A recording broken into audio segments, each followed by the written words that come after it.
Hello everyone, welcome all you to Study India channel. Study India channel में आप सभी का स्वागत है। एनसीईआरटी ज्योग्राफी जो क्लास 8th की है उसका चैप्टर नंबर 2 हम डिस्कस करने जा रहे हैं, जो कि land, soil, water, natural vegetation and wild life resources के बारे में बताता है। तो इन पर्टिकुलर टॉपिक्स के बारे में हम वन बाय वन डिस्कशन करेंगे। पर लेक्चर को स्टार्ट करने से पहले मैं आपको एक इम्पॉर्टेंट चीज़ बताना चाहता हूँ यहाँ पे, जो कि बहुत इंपॉर्टेंट है। देखिए, बहुत सारे स्टूडेंट हैं जो 1 to 2 मिनट ही लेक्चर को देखते हैं और फिर बंद कर देते हैं। देखिए स्टूडेंट, मैं आपको यहाँ पे एक चीज़ बता देना चाहता हूँ कि अगर आप 1 to 2 मिनट के कितने भी लेक्चर देखिए, हमारे चैनल पे 1 to 2 मिनट का लेक्चर देखिएगा, अगले दूसरे चैनल पे आप 1 to 2 मिनट का लेक्चर देखेंगे, तो सिर्फ आप अपना टाइम वेस्ट करेंगे और आप सीखेंगे कुछ भी नहीं। देखिए, किसी भी नॉलेज को गेन करने के लिए आपको कुछ ना कुछ टाइम को इन्वेस्ट करना होता है, और जब आप टाइम को इन्वेस्ट करेंगे और उस टाइम को इन्वेस्ट करके कुछ पा सकते हैं आप। फिर ऐसा नहीं कि आप सिंपल 1 to 2 मिनट देखे जस्ट लाइक अ इंटरटेनमेंट। देखिए, यहाँ पे इंटरटेनमेंट नहीं हो रहा है, यहाँ पे आपको नॉलेज दी जा रही है। तो मैं आशा करता हूँ कि आप सभी इस पर्टिकुलर लेक्चर को पूरा देखेंगे, और मैं आपको गारंटी देता हूँ कि आप कुछ ना कुछ नया सीख के जाएंगे। और इस जो ये पर्टिकुलर लेक्चर होगा वो बिल्कुल यूपीएससी के पर्सपेक्टिव से ही हम पढ़ेंगे यहाँ पे। तो चलिए स्टार्ट करते हैं, क्योंकि ये चीज़ें हैं जो इम्पोर्टेंट है, बताना इम्पोर्टेंट होता है ये चीज़ों को, ताकि आप चीज़ों को ठीक से समझ पाएँ। ओके, तो चलिए अब यहाँ पे लैंड की बात करते हैं, which is very very important for us. देखिए, सबसे पहले आपको ये जानना जरूरी है, लैंड एक नेचुरल रिसोर्सेज है, और रिसोर्सेज की बात हम चैप्टर 1 में कर चुके हैं, आप वहाँ से देख लीजिएगा। एक लैंड क्या है, नेचुरल रिसोर्स है जो कि हमारे लिए इम्पॉर्टेंट है, और कुछ फैक्ट यहाँ पे दिए गए हैं जो कि आपको मैं बता देता हूँ। सबसे पहले ये है कि जो हमारा जो इंटायर अर्थ है उसमें से जो 30% है वो लैंड का है, और जो 70% है वो वाटर से घिरा हुआ है। इसलिए हमारी जो अर्थ है उसे ब्लू प्लेनेट भी कहा जाता है। अब देखेंगे आप कि जो लैंड है 30%, उसमें से भी इस लैंड एरिया में से 90% जो पॉपुलेशन है वो सिर्फ इस पर्टिकुलर एरिया के 30% में रहती है, और जो 70% जो एरिया बचा हमारा, उसमें या तो वो स्पार्सली पॉपुलेटेड है या अनहैबिटेटेड है। स्पार्सली पॉपुलेटेड का मतलब होता है कि थोड़े जगह पे, अलग अलग जगह पे लोगों का क्या है, डिस्ट्रीब्यूशन है। ओके, चलिए आगे बढ़ते हैं। यहाँ पे अब देखेंगे कि जो हमारी जो अर्थ है या हमारा जो वर्ल्ड है, वहाँ पे जो पॉपुलेशन है वो जो डिस्ट्रीब्यूटेड है वो अनइवन है। ओके, और ये अनइवन किसके कारण है, वहाँ की जो कैरेक्टरिस्टिक है लैंड और क्लाइमेट का। ओके, अब आप देखेंगे कि जो रग्ड टोपोग्राफी का इन द सेंस, बहुत सारे बच्चे कंफ्यूज होते हैं। टोपोग्राफी आप ये समझ लीजिए, किसी भी लैंड का जो शेप और वह उसका जो फीचर होता है उसको ही हम टोपोग्राफी कहते हैं। अब देखिए, टोपोग्राफी समझ लीजिए आप, जैसे माउंटेन है, माउंटेन की जो टोपोग्राफी कैसे है, इसका एल्टीट्यूड कैसा होता है, हाई होता है। वैसे ही अगर प्लेन की बात करें तो उसका एल्टीट्यूड लो होता है। ओके, वहाँ का फीचर थोड़ा अलग है। तो इस तरीके से हम टोपोग्राफी, अलग अलग टोपोग्राफी होती है, जैसे mountain topography, desert topography, plain topography, इसके अलावा प्लेटू, ओके, इसके बाद सैंड ड्यून्स। तो इस तरीके से अलग अलग क्या होती है, टोपोग्राफी होती है, उनके शेप एंड फीचर के अकॉर्डिंग। ओके, अब देखिएगा आप, जो स्पार्सली जो हमारी जो पॉपुलेशन है वो डिस्ट्रीब्यूट है अनएवनली, ये डिपेंड करती है वहाँ की लैंड एंड क्लाइमेट पे। अगर आप देखेंगे जो जहाँ रग्ड टोपोग्राफी होती है, जहाँ स्लोप स्टीप होते हैं जैसे कि माउंटेन के, जहाँ लो लाइंग एरिया होते हैं, वो ससेप्टिबल होते हैं वाटर लॉगिंग के। अब यहाँ पे कुछ इंपॉर्टेंट चीज़ें हैं, आपको देखिए हर चीज़ का जो मीनिंग है ना वो आना चाहिए। अब मेरा यही रहता है कि आपको हर चीज़ की एक एक मीनिंग बताऊं, क्योंकि ये ऐसी चीज़ें हैं ना, जब आप आंसर राइटली लिखोगे तो आपको इम्पॉर्टेंट ये है कि आपको पता होना चाहिए कौन सा जो वर्ड है उसको कहाँ पे यूज़ करें। देखिए, वाटर लॉगिंग का क्या मतलब होता है। देखिए, वाटर लॉगिंग, सपोज ये सॉइल है, डिस्ट्रीब्यूटेड है, तो सॉइल में कुछ वाइड होते हैं। ओके, जहाँ पे एरिसन होता है, एरिसन मतलब वहाँ पे हवा जाती रहती है, जो कि इम्पोर्टेंट है सॉइल के लिए। अब वहाँ पे क्या होता है, उन वाइड्स के बीच में क्या होता है कि वाटर भर जाता है, और वाटर क्या हो जाती है, सैचुरेटेड हो जाती है, मतलब जो पूरी जो सॉइल है उसके जो पोर्स हैं वो वाटर से भर जाते हैं। और जब ऐसा होता है तो वाटर क्या होता है, ड्रेनेज नहीं हो पाता वाटर का, ड्रेनेज इन द सेंस वहाँ से वाटर पास नहीं हो पाता है, और जिससे क्या होता है, पूरा पानी जमा हो जाता है। तो इसी चीज़ को क्या कहा जाता है, वाटर लॉगिंग। और ये उन जगह पे होती है जहाँ लो लाइंग एरिया होते हैं। Low lying area in the sense जहाँ पे की जो स्लोप है वो बिल्कुल जेंटल रहता है, जैसे कि प्लेन्स। ओके, बहुत सारे प्लेन्स में क्या होता है कि वाटर क्या होता है एक ही जगह पे इकट्ठा हो जाता है और वाटर लॉगिंग की कंडीशन हो जाती है, और इस जगह पे एग्रीकल्चर भी क्या हो पाता है, अच्छे से नहीं हो पाता है। इसको याद रखना है आपको। इसके अलावा देखिए जहाँ पे रग टोपोग्राफी, जो स्लोप है स्टीप होता है, लो लाइंग एरिया जहाँ पे वाटर लॉगिंग होती है, डिजर्टेड एरिया और थिक फॉरेस्टेड एरिया, ये जो जितने भी एरिया है वहाँ पे पॉपुलेशन क्या होती है, स्पार्सली होती है। ओके, और ये हम कहें वहाँ पे कोई भी लोग नहीं रहते, ये हम कहें अनहेबिटेड होती है। इसके अलावा देखिए मोस्ट ऑफ द जो पॉपुलेशन है ये तो प्लेन्स में रहती है, ये रिवर वैली में रहती है। ओके, और ये सूटेबल होती है एग्रीकल्चर के लिए, वहाँ की जो लैंड है ना वो एग्रीकल्चर के लिए सूटेबल होती है। और जहाँ एग्रीकल्चर होगी वहाँ लोग रहेंगे, और वहाँ लोग रहेंगे तो जो वहाँ का जो एरिया होगा वो डेंसली पॉपुलेटेड होगा। देखिएगा ये इस तरीके से इम्पॉर्टेंट है। आप देखेंगे जैसे गंगा एंड ब्रह्मपुत्र का जो प्लेन है वो लो लेंगे, वो जो एरिया है वो प्लेन का एरिया है, ठीक है। वहाँ पे जो लोग हैं वो बहुत ही ज़्यादा पॉपुलेटेड है, क्योंकि वहाँ पे कल्टीवेशन क्या है इम्पोर्टेंट हो जाता है। वैसे ही आप डिफरेंट जगह जहाँ जैसे अमेजोन लैंड एरिया देख लीजिए आप, वहाँ पे जितने भी रिवर वैली के साइड जो भी लोग रहते हैं वहाँ पे लोग ज़्यादा रहते हैं। ओके, तो इस तरीके से डिफरेंट जैसे नील नदी है अफ्रीका में, उसकी जो आसपास है वहाँ पे जो पॉपुलेशन है वो डेंसली पॉपुलेटेड है, क्योंकि देखिए जहाँ पे वाटर होगा वहाँ पे क्या होगा, लोग रहेंगे और वहीं पे कल्टीवेशन भी हो जाएगा, और इस तरीके से जो लोगों की जो नीड है फूड की, शेल्टर की, वो वहाँ पे क्या हो पाएगी, कैटर हो पाएगी या उनको मिल जाएगी। तो इसीलिए जहाँ पे लोग वहीं पे रहना चाहते हैं जहाँ पे उनको ये सारी चीज़ें मिल जाए, और इसीलिए वहाँ पे डेंसली पॉपुलेटेड होता है। ओके, तो इतना आप समझ लीजिए।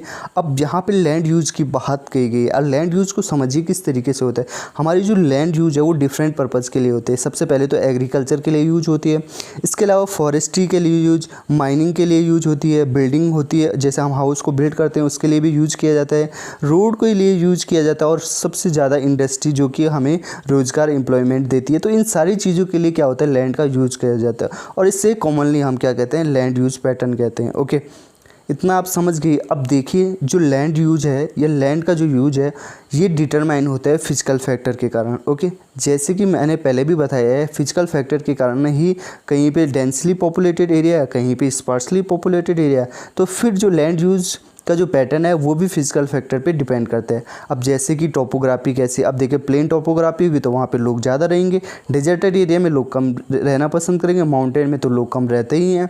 इसके अलावा वहाँ पे अगर सॉइल फर्टाइल होगी तो लोग कल्टीवेशन करेंगे, एग्रीकल्चर वहाँ पे अच्छा होगा तो लोग वहाँ पे ज़्यादा रहेंगे।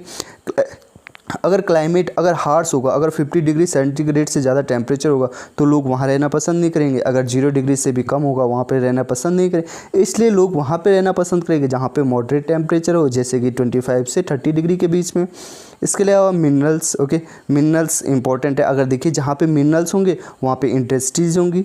ओके, तो इस तरीके से जहाँ लैंड यूज का जो पैटर्न है ना वो अलग अलग होता है। अब देखिए जहाँ पे मार्केट का एरिया है वहाँ पे क्या होंगे, कॉम्प्लेक्स बिल्डिंग्स होंगे, मॉल्स वगैरह होंगे। तो इस तरीके से जो लैंड का जो यूज है वो अलग अलग तरीके से अलग अलग जगह पे होता है, और वहाँ वो डिपेंड करता है वहाँ की फिजिकल फैक्टर पे। ओके, अब देखिए जहाँ पे अवेलेबिलिटी ऑफ वाटर होगी वहाँ पे लोग तो रहेंगे ही रहेंगे। तो इस तरीके से आप देख सकते हैं कि जो लैंड का जो यूज हो रहा है वो डिटरमाइन कर रहा है फिजिकल फैक्टर।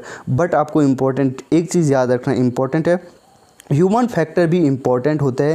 ह्यूमन फैक्टर जैसे कि पॉपुलेशन एंड टेक्नोलॉजी। ओके, अगर सपोज मान लीजिए हमने टेक्नोलॉजी से किसी जगह को बहुत अच्छा बना दिया। अब बेंगलुरु की बात आप कीजिएगा, वहाँ पे टेक्नोलॉजी है, सिलिकॉन वैली भी कहा जाता है इंडिया की।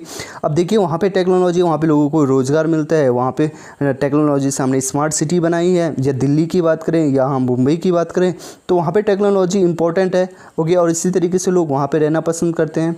ओके, तो ह्यूमन फैक्टर इंपॉर्टेंट है, but most important factor physical factor है। ओके, अगर फिजिकल फैक्टर बिल्कुल हारास हो जाएगा तो ह्यूमन फैक्टर चाहे कितनी भी टेक्नोलॉजी आप कर दीजिए वहाँ पे लोग रहना पसंद नहीं करेंगे। तो इस चीज़ को आपको यहाँ पे समझना था। ओके, आई होप आपको चीज़ें समझ में आई होंगी। ओके, अब यहाँ पे देखिए जो लैंड है, लैंड को दो तरीके से क्लासिफाई किया गया है, एक तो प्राइवेट लैंड, एक कम्युनिटी लैंड। सिंपल सा है, प्राइवेट लैंड जो खुद की लैंड है, जो हमने ओन करे, जिस पे हमारा अधिकार है। कम्युनिटी लैंड मतलब जैसे पार्क हो गए, हॉस्पिटल्स वगैरह हो गए, जहाँ पे कॉम्प्लेक्सेस होते हैं, वो सारी चीज़ें क्या है, जैसे फोर्डर्स हो गए, जैसे पास्चर लैंड हो गए। तो ये सारी चीज़ें क्या है, कम्युनिटी लैंड है, और प्राइवेट लैंड क्या है, जो खुद की होती है। ओके, अब आप यहाँ पे देखिएगा जो हमारे लोग हैं उनकी जो डिमांड है वो धीरे धीरे इंक्रीज हो रही है। अब डिमांड भी इंक्रीज हो रही है, पॉपुलेशन भी इंक्रीज हो रही है, तो लैंड क्या होगा, ज़्यादा चाहिए होगा। बट एक चीज़ इंपॉर्टेंट है, जो हमारी लैंड है वो तो लिमिटेड है, और उसके अलावा जो क्वालिटी ऑफ द लैंड है वो डिफरेंट प्लेसेस पे डिफरेंट है। अब ये आप सोचिए, हर किसी को एक अच्छी लैंड चाहिए होती है जो फर्टाइल हो, और हर किसी को ज़्यादा से ज़्यादा लैंड चाहिए। बट ये इंपॉर्टेंट यहाँ पे जानना है, ज़रूरी है कि जो डिमांड है और पॉपुलेशन है वो तो ज़्यादा हो रही है, तो जिसके कारण क्या होता है, लैंड का क्या हो रहा है, धीरे धीरे फ्रेगमेंटेशन हो रहा है, और जो फर्टाइल लैंड है उस पर लोग धीरे धीरे क्या बना है, बिल्डिंग हाउसेस बना रहे हैं।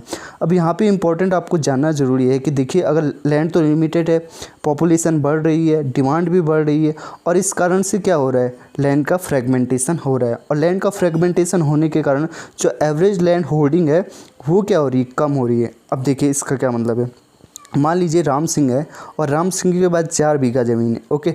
अब राम सिंह के क्या होते हैं, 4 बेटे होते हैं, और वो चारों में एक एक बीघा क्या कर देता है, बांट लेता है, ओके। तो इस तरीके हर एक बेटे के पास एक एक बीघा हो गई। अब एक एक बीघा जब हो गई तो उस जो 4 बीघा थे, अब हर किसी के पास एक एक बीघा हो जाएगी। अब एक एक बीघा हो जाएगी तो इसका क्या मतलब हुआ कि लैंड का क्या हो गया, फ्रेगमेंटेशन हो गया। अब क्या कहेगा, जहाँ पे 4 बीघा पे मैकेनाइजेशन हो सकता था, अब 1 बीघा पे उतना ज़्यादा मैकेनाइजेशन नहीं हो जाएगा, ओके। और वहाँ पे उसका जो कल्टीवेशन है वो सिर्फ सब्सिस्टेंस बेस हो जाएगा, ओके। सब्सिस्टेंस बेस का क्या मतलब है कि वो खुद के लिए होगा, वो कॉमर्शियली उसको क्या नहीं कर सकता है, यूज़ नहीं कर सकता है। तो इस तरीके से पॉपुलेशन के इंक्रीज होने के साथ साथ लैंड क्या है, लैंड होल्डिंग कम हो रही है, और लैंड का फ्रेगमेंटेशन हो रहा है, जिससे मैकेनाइजेशन नहीं हो पा रहा है। इसीलिए लैंड कंसोलिडेशन का इशू हमारे लिए इंपॉर्टेंट बन जाता है आज के टाइम पे, ओके। तो पढ़ेंगे हम जब लैंड कंसोलिडेशन क्या होती है, लैंड फ्रेगमेंटेशन क्या होती है, ये सारी चीज़ें हम तब पढ़ेंगे जब हम अलग से अपना कोर्स लेके आएंगे, ओके। अब देखिए, इसके अलावा देखिए, अब जब पॉपुलेशन और डिमांड बढ़ रही है तो लोग क्या कर रहे हैं, जो कॉमन लैंड है उसको इंक्रोज कर रहे हैं, वहाँ पे बिल्डिंग बना रहे हैं, कॉमर्शियल एरियाज़ बना रहे हैं, कॉम्प्लेक्सेस हाउस बना रहे हैं, ठीक है। ये तो अर्बन में हो रहा है। अब रूरल एरिया में क्या हो रहा है कि जो एग्रीकल्चर लैंड है उस एग्रीकल्चर लैंड पे क्या बना रहे हैं, अपनी बिल्डिंग बना दे रहे हैं, क्योंकि भाई रहने के लिए जगह तो चाहिए ना, ज़्यादा पॉपुलेशन होगी तो जो एग्रीकल्चर लैंड है उसको अपने यूज़ के लिए अपने यूज़ में ला रहे हैं, और जिससे क्या हो रहा है, एग्रीकल्चर लैंड क्या हो रहा है, कम हो रहा है, ओके। और इससे क्या हो सकता है कि फूड की इनसिक्योरिटी हो सकती है। इसलिए हमें इम्पॉर्टेंट है कि लैंड और जो हमारी लैंड है उसको सस्टेनेबली यूज़ करें, ओके। अब इसके अलावा क्या है कि अगर आज हमारी जो लैंड यूज़ पैटर्न है वो अगर चेंज हो रहा है तो ये हम रिफ्लेक्ट करता है कि हमारी सोसाइटी में कल्चरल चेंजेस हो रहे हैं, ओके। अब कल्चरल चेंजेस कैसे, पहले लोग रूरल एरियाज़ में पहले जो रूरल एरिया में लोग रहना पसंद करते थे, अब क्या करें, अर्बन की ओर पढ़ रहे हैं, लोगों को सुख सुविधाएं चाहिए। तो कल्चरल में क्या हो रहा है, धीरे धीरे चेंज हो रहा है।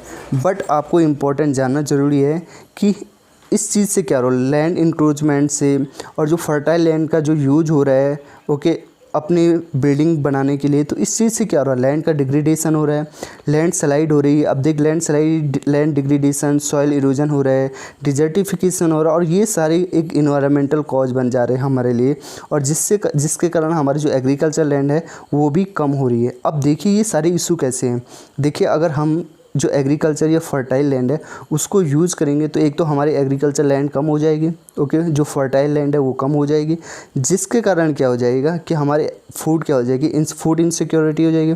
दूसरा ये है कि अगर हम बिल्डिंग कॉम्प्लेक्सेस बनाएंगे तो वहाँ का जो फॉरेस्ट एरिया होगा उसे हमें काटना पड़ेगा, और काटने से क्या होगा, वहाँ की जो रूट थी जिस पे कि सॉयल रुकी हुई थी या सॉयल का इरोजन नहीं हो रहा था, उससे वहाँ क्या हो जाएगा, सॉयल का इरोजन हो जाएगा। अब वहाँ का जब सॉयल इरोजन होने लगेगा तो अगर रेन आ गई, ओके, तो रेन का जो वाटर है उस सॉयल को अपने साथ लेके जाएगा, जिससे वहाँ पे लैंडस्लाइड हो सकता है, ओके। और अगर कहीं पे फॉरेस्ट को हमने काट दिया तो वहाँ पे क्या हो सकता है, डिजर्टिफिकेशन होगा, ओके, लैंड का डिग्रेडेशन होगा, वहाँ पे जो फर्टाइल लैंड है वहाँ पे फर्टाइल लैंड है उसका मिसयूज हो जाएगा। तो इस तरीके से ये इन्वायरमेंटल कॉज बन जा रहा है हमारे लिए, और जिसको हमें कंजर्व करना बहुत ही इंपॉर्टेंट है। इसीलिए हम अब थोड़ा कंजर्वेशन के बारे में पढ़ेंगे, बट इससे पहले आप थोड़ा सा ये देख लीजिए कि किस तरीके से लैंड यूज़ पैटर्न हमारा धीरे धीरे चेंज हो रहा है, और हमारी जो सोसाइटी है उसमें जो कल्चर है वो भी धीरे धीरे चेंज हो रहा है, ओके। अब देखिए कंजर्वेशन ऑफ लैंड की बात करते हैं। जैसे पॉपुलेशन इंक्रीज हो रही है, ग्रोइंग डिमांड हो रही है, ठीक है, लार्ज स्केल पे, तो उससे क्या होगा, डिस्ट्रक्शन हो रहा है, ठीक है, जैसे फॉरेस्ट कवर का डिस्ट्रक्शन हो रहा है, arable land in the sense जहाँ पे हम एग्रीकल्चर कर सकते हैं, ठीक है। और इससे क्या हो रहा है, जो हमारे नेचुरल रिसोर्सेज है उसका लॉस होने का बहुत ज़्यादा खतरा हमारे पास बना हुआ है।